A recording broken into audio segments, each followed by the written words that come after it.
Today's 6-3 Supreme Court decision granting Donald Trump immunity for acts made in his official capacity while he was president, dissenting with the majority, including the court's most conservative judges, Justice Sotomayor writing, quote, "Never in the history of our republic has a president had reason to believe he would be immune from criminal prosecution if he used the trappings of his office to violate the criminal law. Moving forward, however, all former presidents will now be cloaked in such immunity if the occupant of that office misuses official power for personal gain. The criminal law that the rest of us must abide will not provide a backstop. With fear for our democracy, I dissent." Joining me now is Lawrence Tribe, Harvard Law School professor emeritus, a constitutional law expert who's argued before the Supreme Court, of course, countless times and taught it for decades. Professor Tribe, thank you for being with us. She did not sign that, respectfully noted in that dissent. Former Speaker Nancy Pelosi, just reacting to the ruling, put out a statement saying in part, quote, "Today the Supreme Court has gone rogue with its decision, violating the foundational American principle that no one is above the law. The former president's claim of total presidential immunity is an insult to the vision of our founders who declared independence from a king." So what say you about how far-reaching this is and how damaging to Jack Smith's prosecution? Let me speak at the broadest level for a moment. I certainly agree with former Speaker Pelosi and with Justice Sotomayor that this is a devastating blow to our system of government. In fact, probably the most eloquent and elaborate dissent, which I haven't seen quoted in the press much, is that of Justice Ketanji Brown Jackson, who said that it is a 5-alarm fire for self-government under democracy. And the reason is that the court was really flying the flag of the Constitution upside down. It was suggesting that just because an act is official, that is, it's something that a president can do, but that others can't do, that creates a cloak of immunity. That's upside down.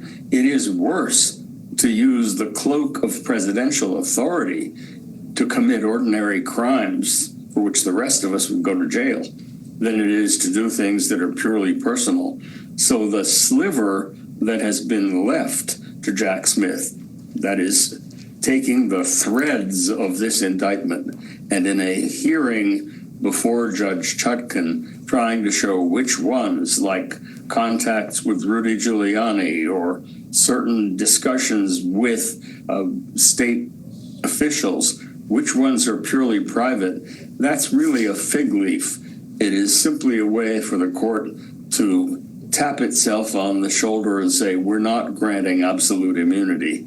I beg to differ. For all practical purposes, this is absolute immunity. It's dangerous. And it means we have to be even more careful never to elect a president who would think, let alone say, he wants to be a dictator on day one. Professor Tribe, could a president take a bribe with impunity, with immunity? Sure looks like it, unless he is impeached and convicted for bribery.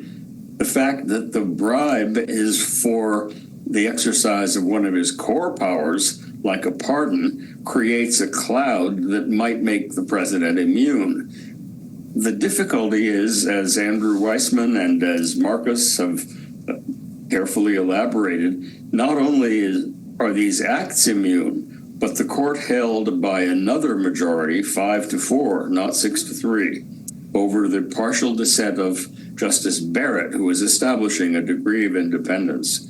It held by a vote of 5-4 that you can't even use evidence of the way the president's core powers have been used. So if, for example, a bribe is offered for the president to exercise a core power like the pardon, you might be able to show that money passed hands, but you can't introduce evidence of that, of the pardon that ultimately resulted, because that is one of the president's core powers. It makes no sense.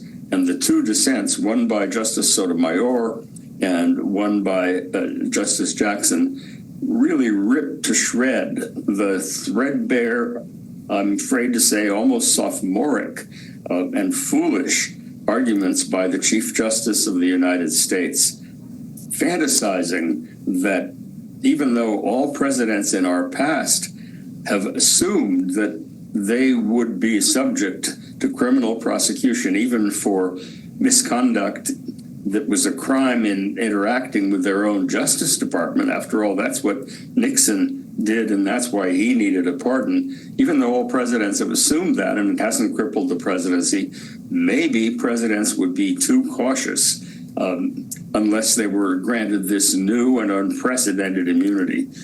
Again, that's upside down. The real danger, as the dissents pointed out, is the presidents will no longer be deterred by the criminal law.